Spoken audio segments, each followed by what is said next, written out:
Λοιπόν, ήταν έναν ωραίο αγώνα στα 75-81 επίσημων τελικών. Εδώ να πούμε ότι ο Βαγγέλης Μουστάκας στην κόκκινη γωνία νίκησε χθες και ήρθε στον τελικό για να αντιμετωπίσει τον Κώστα Ζήνωνος στην μπλε γωνία.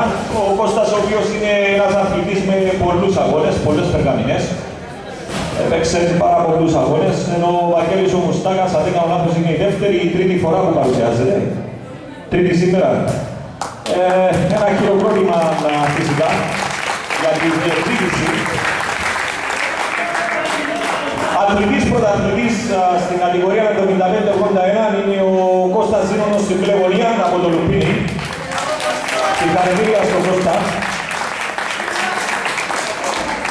Νικητής στη διοργάνωση Best of the Best, αλλά ο Βαγγέλης Μουστάκας είναι ο δεύτερος νικητής.